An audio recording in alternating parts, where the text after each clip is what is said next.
দাদা ভাই আজ নতুন একটা রান্না করে খাওয়াবে, তাই ময়দা মাখিয়ে ময়দা এখন ধোয়া চলছে। এই ময়দা ধুয়ে ধুয়ে ধুয়ে ধুয়ে ওর একটা ফাইবার আছে, বার করে আসবে নাকি এরম রান্না হয় ময়দার ছানার তরকারি। ময়দার ছানার তরকারি হবে আজকে। ধীরে ধীরে জল সাদা হয়ে এসছে, আর কবার দিতে হয় দেখি। ধোয়া চলছে এখনো। দেখো বন্ধুরা, ছোট্ট ছোট্ট করে টুকরো করেছি, টুকরো করে আর এবার তেলে ছাড়া হবে। ছোট্ট ছোট করে টুকরো করেছি, তেলে ছাড়া। ময়দাটা ধোয়ার পরে ছোট ছোট টুকরো তেলে ছাড়া হচ্ছে।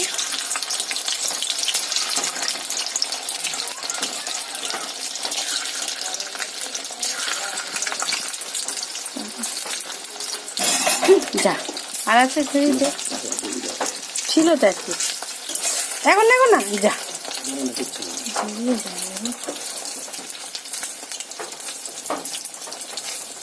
খুলছে দেখো।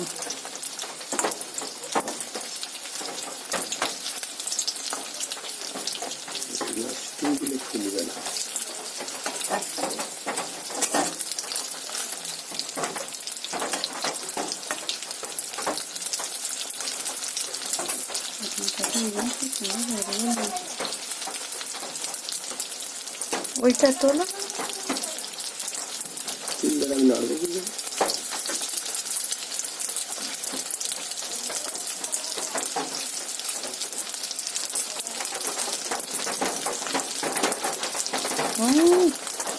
গোল গোল বলের মতো হয়ে যাচ্ছে ফুলে। ফুলছে দেখো বন্ধুরা, ফুলছে দেখো, কত ছোট ছোট ছাড়লাম আর কত বড় বড় হচ্ছে।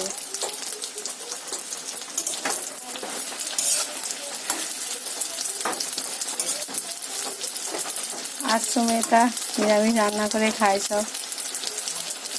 আমরা দেখে দেখে শিখে দেখি, ট্রাই করে দেখি জিনিসটা সত্যি কিনা।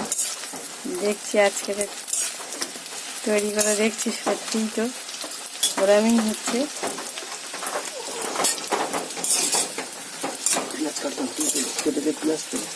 গ্যাসটা কমিয়ে দাও।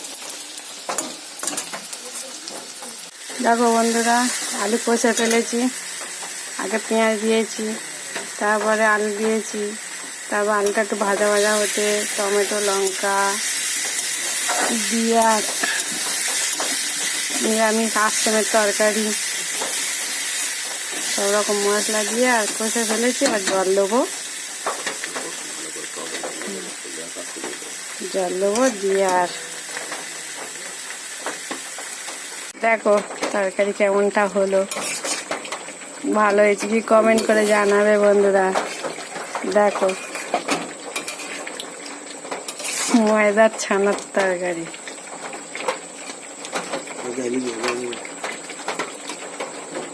কেমন হয়েছে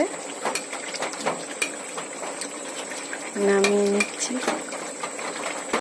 মাংস ফেলে খেতে হবে, এত সুন্দর লাগছে সত্যি বন্ধুরা, খুব ভালো, হেব্বি খেতে লাগছে। মাংস ফেলে খেতে হবে।